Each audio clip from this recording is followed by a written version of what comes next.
In today's video, kasama ko ngayon ang baby boy ko na si Noah. Say hi, baby! Hi. Today, pupunta kami sa park. Yeah. Sa park na medyo malapit sa amin. So, ganito lang yung routine ng buhay. Wala masyadong kalaro kasi medyo malamig. And magsi-spring pa lang. Sa mga napapansin ninyo, meron pang mga konting snow. Merong mga konting snow dito na hindi pa natunaw. Kasi medyo hindi siya matigas na snow. It's around like parang ano lang siya, wet snow kumbaga.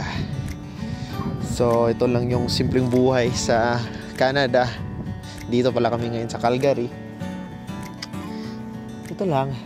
So in today's video guys, i-share ko sa inyo bakit importante ang mag-aral. Yun yung isa sa pinakamalaking bagay na napansin ko, na kailangan talagang mag-aral kahit nasa Philippines or kahit dito sa Canada.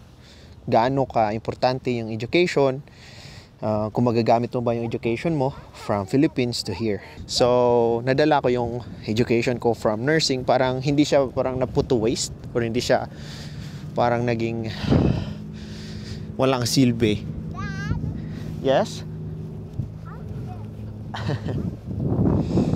Kasi madadala ko siya dito. All we have to do is to take the exams. So far based sa experience ko, if meron kang full-time na trabaho, it's good, it's stable.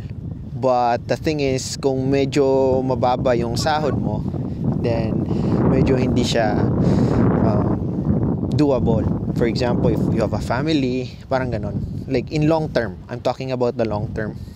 Pero kung okay lang naman sa inyo na medyo ganyan yung sahod, kasi ayaw nyo na mag-aral, it's okay din. Kasi meron din namang mga ganyan ang ginagawa dito. But for me, the best thing to do is to upgrade talaga. Mag-aral kahit short courses dito sa Canada. May mga short courses tayo na it's probably around $5,000 to $10,000. At least medyo maangat yung sahod nyo, di ba?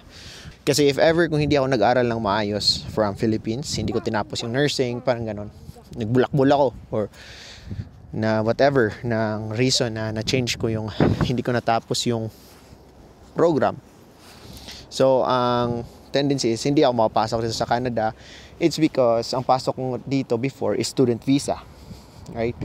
And kung hindi ako nakapag-aral, mahirap mag-upgrade, right? So if ever kung meron kayong opportunity na mag-aral dyan, go for it. Mag-aral talaga kayo kahit anong 4-year degree course. Due to some reason na mahirapan kayo in terms of education na mag-aral because of like financial support or whatever, suggestion ko na tahakin ninyo if gusto ninyo like magpunta ng Canada. These are the information nga nakuha ko from the Filipino people na na-meet ko dito sa Canada. So far, food industry, cook, or supervisors, right?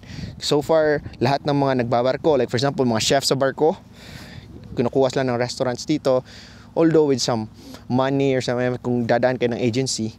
But if ever makaswerte kayo ng direct hire, much better. And then, caregiver. Mga live-in caregiver ang tawag.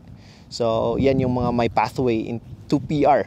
Yan yung mga magandang option na gawin ninyo.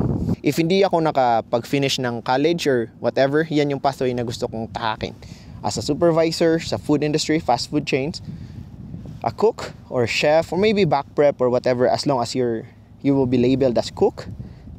And then caregiver in terms of healthcare. Ang nakaganda lang kasi sa healthcare din is lahat nangangailangan ng healthcare, lalo na dito sa Canada. So mga matatanda, yung mga wala silang pamilya, mga ganon, and they're willing to help, or merong mga pamilya tapos yung mga anak nila willing to sponsor someone para magbantay sa parents nila, parang ganon. Magandang option siya. So kita-kits guys sa next video. I hope you learned something from this video today.